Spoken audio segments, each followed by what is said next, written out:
ಆತ್ಮೀಯ SSLC ವಿದ್ಯಾರ್ಥಿಗಳೇ, classmate quiz time ಕಾರ್ಯಕ್ರಮಕ್ಕೆ ತಮಗೆಲ್ಲ ಸ್ವಾಗತ ಸುಸ್ವಾಗತ. ಇವತ್ತಿನ ಈ ರಸಪ್ರಶ್ನೆ ಕಾರ್ಯಕ್ರಮ ತುಂಬ ಮಹತ್ವಪೂರ್ಣ ಆಗಲಿದೆ. ಕಾರಣವೇನೆಂದರೆ ಈ ಹಿಂದಿನ ಪರೀಕ್ಷೆಗಳಲ್ಲಿ ಕೇಳಲಾಗಿರ್ತಕ್ಕಂಥ ಬಹುಮುಖ್ಯವಾದಂಥ ಪ್ರಶ್ನೆಗಳನ್ನೇ ನಾವಿಲ್ಲಿ ಆಯ್ದುಕೊಂಡು ಬಂದಿದ್ದೇವೆ. ಈ ಒಂದು ವಿಡಿಯೋವನ್ನು ಕೊನೆಯವರೆಗೂ ನೋಡಿದರೆ ಮುಂಬರುವ ಪರೀಕ್ಷೆಗಳಲ್ಲಿ ಯಾವ ರೀತಿಯ ಪ್ರಶ್ನೆಗಳು ಬರಬಹುದು ಎನ್ನುವಂಥ ಕಲ್ಪನೆ ತಮಗೆ ಖಂಡಿತ ಮೂಡುತ್ತದೆ. ಬನ್ನಿ ಪ್ರಾರಂಭಿಸೋಣ ರಸಪ್ರಶ್ನೆ ಕಾರ್ಯಕ್ರಮ. ಮೊದಲನೇ ಪ್ರಶ್ನೆ, ಮೊದಲನೇ ಆಂಗ್ಲೋ ಮರಾಠ ಯುದ್ಧವನ್ನು ಕೊನೆಗೊಳಿಸಿದ ಒಪ್ಪಂದ ಯಾವುದು? ಆಪ್ಷನ್ ಎ ಶ್ರೀರಂಗಪಟ್ಟಣ ಒಪ್ಪಂದ, ಆಪ್ಷನ್ ಬಿ ಮಂಗಳೂರು ಒಪ್ಪಂದ, ಆಪ್ಷನ್ ಸಿ ಸಾಲ್ಬಾಯ್ ಒಪ್ಪಂದ, ಆಪ್ಷನ್ ಡಿ ಬೆಸ್ಸಿನ್ ಒಪ್ಪಂದ.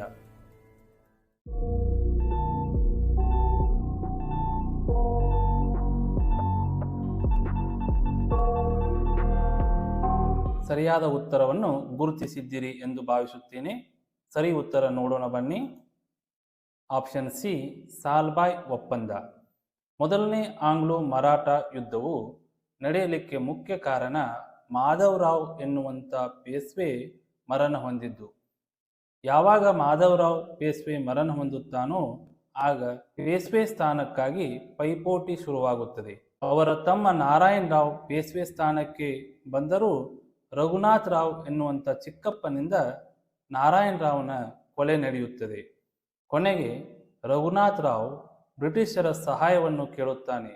ಹೀಗಾಗಿ ಬ್ರಿಟಿಷರಿಗೂ ಮತ್ತು ಮರಾಠರ ನಡುವೆ ಮೊದಲನೇ ಆಂಗ್ಲೋ ಮರಾಠ ಯುದ್ಧ ಸಂಭವಿಸುತ್ತದೆ. ಈ ಯುದ್ಧವು ಸಾಲ್ಬಾಯ್ ಒಪ್ಪಂದದೊಂದಿಗೆ ಕೊನೆಗೊಳ್ಳುತ್ತದೆ. ಮುಂದಿನ ಪ್ರಶ್ನೆ, ದತ್ತು ಮಕ್ಕಳಿಗೆ ಹಕ್ಕಿಲ್ಲ ನೀತಿಯನ್ನು ಜಾರಿಗೆ ತಂದವರು ಯಾರು? ಈ ಪ್ರಶ್ನೆಯನ್ನು 2019ರಲ್ಲಿ ನಡೆದಿರ್ತಕ್ಕಂಥ ಪರೀಕ್ಷೆಯಲ್ಲಿ ಕೇಳಲಾಗಿತ್ತು. Option A Dalhousie, option B Dupleix, option C Cornwallis, option D Ripon. ಸರಿಯಾದ ಉತ್ತರವನ್ನು ಗುರುತಿಸಿ.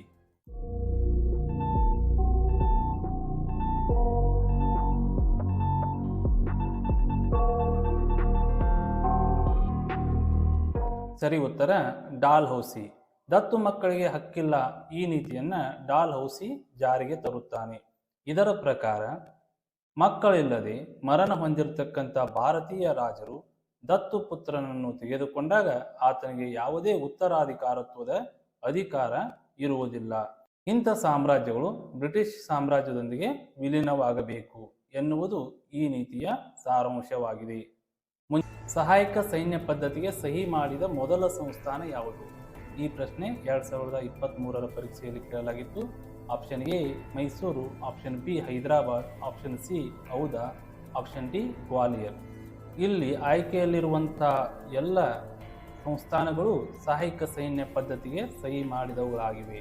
ಆದರೆ ಅವುಗಳಲ್ಲಿ ಮೊದಲನೆಯದಾಗಿ ಯಾವ ಸಂಸ್ಥಾನ ಸಹಿ ಮಾಡಿದೆ ಎನ್ನುವಂಥದ್ದು ಈ ಪ್ರಶ್ನೆಯಾಗಿದೆ.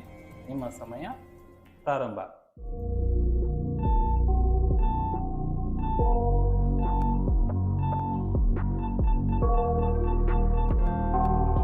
ಎಲ್ಲರೂ ಸರಿ ಉತ್ತರವನ್ನು ಗುರುತಿಸಿದ್ದೀರಿ ಎಂದು ಭಾವಿಸುತ್ತೇನೆ. ಸರಿಯಾದ ಉತ್ತರ ಹೈದರಾಬಾದ್. ಈ ಹೈದರಾಬಾದ್ ಸಂಸ್ಥಾನವು ಸಹಾಯಕ ಸೈನ್ಯ ಪದ್ಧತಿಗೆ ಪ್ರಥಮವಾಗಿ ಸಹಿ ಹಾಕಿದಂಥ ಸಂಸ್ಥಾನವಾಗಿದೆ. ಮುಂದಿನ ಪ್ರಶ್ನೆ, ಮೊದಲನೇ ಆಂಗ್ಲೋ ಮರಾಠ ಯುದ್ಧದ ನಂತರ ಪೇಶ್ವೆಯಾದವನು ಯಾರು? ಈ ಪ್ರಶ್ನೆಯನ್ನು 2022ರ ಪರೀಕ್ಷೆಯಲ್ಲಿ ಕೇಳಲಾಗಿತ್ತು. Option A Madhavrao, option B Narayan Rao, option C Raghunath Rao, option D ಎರಡನೇ ಮಾಧವರಾವ್.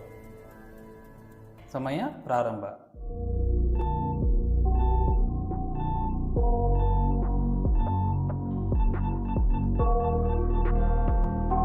ಸರಿಯಾದ ಉತ್ತರವನ್ನು ನೋಡೋಣ ಬನ್ನಿ. ಆಪ್ಷನ್ ಡಿ ಎರಡನೇ ಮಾಧವರಾವ್. ಇಲ್ಲಿ ನಾವು ಗಮನಿಸಬೇಕಾಗಿದ್ದು ಏನೆಂದರೆ ಈ ಮಾಧವರಾವ್ ತೀರಿಕೊಂಡ ನಂತರವೇ ಆ ಪೇಶ್ವೆ ಸ್ಥಾನ ಖಾಲಿಯಾಗಿರುತ್ತದೆ. ಈ ನಾರಾಯಣ್ ರಾವ್ ಅನ್ನುವಂಥವನು ಮಾಧವರಾವ್ನ ತಮ್ಮ. ಈತನನ್ನ ರಘುನಾಥ್ ರಾವ್ ಕೊಲೆ ಮಾಡುತ್ತಾನೆ. ಈ ರಘುನಾಥ್ ರಾವ್ ತಾನು ಪೇಶ್ವೆಯಾಗಲಿಕ್ಕೆ ಬ್ರಿಟಿಷರ ಸಹಾಯವನ್ನು ಕೇಳುತ್ತಾನೆ. ಆಗ ಬ್ರಿಟಿಷರಿಗೂ ಮತ್ತು ಮರಾಠ ಮನೆತನಗಳಿಗೂ ಯುದ್ಧ ಸಂಭವಿಸುತ್ತದೆ. ಮೊದಲನೇ ಆಂಗ್ಲೋ ಮರಾಠ ಯುದ್ಧ ಎಂದು ಕರೆಯಿಸಿಕೊಂಡಿದೆ.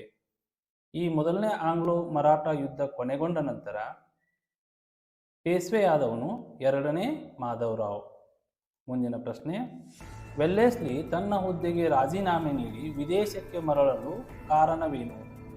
ಈ ಪ್ರಶ್ನೆಯನ್ನು 2022ರ ಪರೀಕ್ಷೆಯಲ್ಲಿ ಕೇಳಲಾಗಿತ್ತು. ಆಪ್ಷನ್ ಎ, ಅನಾರೋಗ್ಯದಿಂದ ಆತ ಮರಳಿದನು. ಆಪ್ಷನ್ ಬಿ, ಕಂಪನಿಗೆ ಸಾಲದ ಹೊರೆ ಹೆಚ್ಚಾಗಿದ್ದರಿಂದ ವಿದೇಶಕ್ಕೆ ಹೋದನು. ಆಪ್ಷನ್ ಸಿ, ಆತನಿಗೆ ನಿರಾಸಕ್ತಿಯಾಯಿತು. ಆಪ್ಷನ್ ಡಿ, ಆತನಿಗೆ ವೈರಿಗಳ ಉಪಟಳ ಹೆಚ್ಚಾಯಿತು.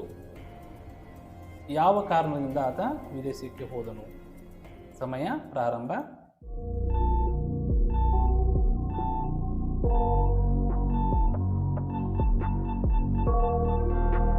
ಸರಿಯಾದ ಉತ್ತರ, ಕಂಪನಿಗೆ ಸಾಲದ ಹೊರೆ ಹೆಚ್ಚಾಯಿತು. ಆತ ಯುದ್ಧ ಪ್ರಿಯನಾಗಿದ್ದ. ಹೀಗಾಗಿ ಬಹಳಷ್ಟು ಯುದ್ಧಗಳನ್ನು ಮಾಡಿ ಕಂಪನಿಗೆ ಸಾಲದ ಹೊರೆ ಹೆಚ್ಚಾಗಿದ್ದರಿಂದ ರಾಜೀನಾಮೆಯನ್ನು ನೀಡಿ ವಿದೇಶಕ್ಕೆ ಮರಳುತ್ತಾನೆ. ಮುಂದಿನ ಪ್ರಶ್ನೆ, ರಣಜಿತ್ ಸಿಂಗ್ 1809ರಲ್ಲಿ ಅಮೃತ್ಸರದಲ್ಲಿ ಬ್ರಿಟಿಷರೊಂದಿಗೆ ಮಾಡಿಕೊಂಡ ಒಪ್ಪಂದ ಯಾವುದು? ಆಪ್ಷನ್ ಎ, ನಿರಂತರ ಮೈತ್ರಿ. ಆಪ್ಷನ್ ಬಿ, ಮೇಘ ಮೈತ್ರಿ. Option C, Khalsa. Option D, Lahore. ನಿಮ್ಮ ಸಮಯ ಪ್ರಾರಂಭ.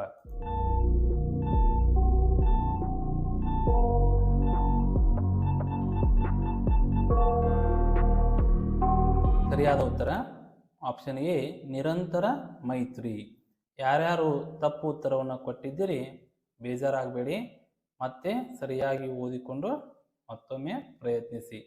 ಮುಂದಿನ ಪ್ರಶ್ನೆ, ರಣಜಿತ್ ಸಿಂಗ್ ಮಾಡಿಕೊಂಡ ನಿರಂತರ ಮೈತ್ರಿ ಒಪ್ಪಂದದ ಪರಿಣಾಮವೇನು? ಬ್ರಿಟಿಷರೊಂದಿಗೆ ರಣಜಿತ್ ಸಿಂಗ್ ಏನು ನಿರಂತರ ಮೈತ್ರಿ ಎನ್ನುವಂಥ ಒಪ್ಪಂದವನ್ನು ಮಾಡಿಕೊಂಡನೋ ಅದರ ಪರಿಣಾಮ ಏನು ಎಂದು ಕೇಳಿದ್ದಾರೆ. ಆಪ್ಷನ್ ಎ, ಸೇನೆ ಬಲಪಡಿಸಲಾಯಿತು. ಆಪ್ಷನ್ ಬಿ, ಜಮಾನ್ ಶಾನನ್ನು ಹಿಮ್ಮೆಟ್ಟಿಸಲಾಯಿತು. ಆಪ್ಷನ್ ಸಿ, ಸ್ನೇಹ ವೃದ್ಧಿಯಾಯಿತು. ಆಪ್ಷನ್ ಡಿ, ವ್ಯಾಪಾರ ವೃದ್ಧಿಯಾಯಿತು.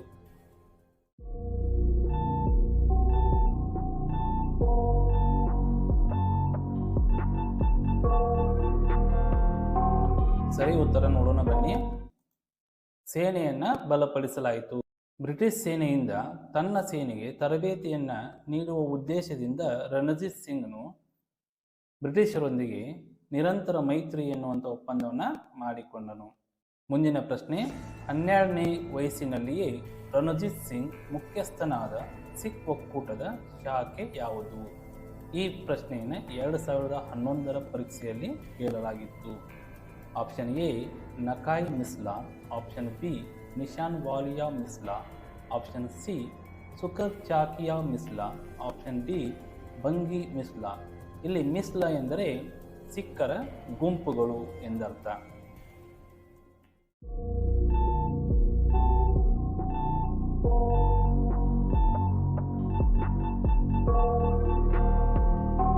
ಹಾಗಾದರೆ ರಣಜಿತ್ ಸಿಂಗ್ ಯಾವ ಗುಂಪಿಗೆ ಸೇರಿದವನಾಗಿದ್ದನು ಎನ್ನುವುದನ್ನು ನೋಡೋಣ ಬನ್ನಿ. ಆಪ್ಷನ್ ಸಿ ಸರಿಯಾದ ಉತ್ತರ, ಸುಕರ್ ಚಾಕಿಯಾ ಮಿಸ್ಲಾ. ಮುಂದಿನ ಪ್ರಶ್ನೆ ಹಾಗೂ ಕೊನೆಯ ಪ್ರಶ್ನೆ, ರಣಜಿತ್ ಸಿಂಗರಿಗೆ ರಾಜ ಎಂದು ಕರೆದು ಲಾಹೋರಿನ ರಾಜ್ಯಪಾಲನಾಗಿಸಿದವನು ಯಾರು? Option A, Zaman Shah. Option B, Qutub Shah. Option C, Firoz Shah. Option D, Shah Alam. ಸರಿಯಾದ ಉತ್ತರವನ್ನು ಬೇಗ ಬೇಗ ಗುರುತಿಸಿ. ಸಮಯ ಪ್ರಾರಂಭ.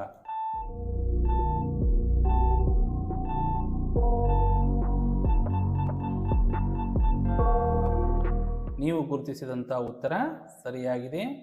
ರಣಜಿತ್ ಸಿಂಗನ ಸಮಯದಲ್ಲಿ ಕಾಬೋಲಿನಿಂದ ಜಮಾನ್ ಶಾ ಎನ್ನುವಂಥವನು ದಂಡಯಾತ್ರೆಯನ್ನು ಬಂದಿರುತ್ತಾನೆ. ಅವನಿಗೆ ರಣಜಿತ್ ಸಿಂಗ್ ಸಲ್ಲಿಸಿರತಕ್ಕಂಥ ಸೇವೆಯನ್ನು ಮೆಚ್ಚಿ ಆ ಜಮಾನ್ ಶಾ ಆತನಿಗೆ ರಾಜ ಎಂದು ಕರೆದು ಲಾಹೋರಿನ ರಾಜ್ಯಪಾಲನಾಗಿಸುತ್ತಾನೆ.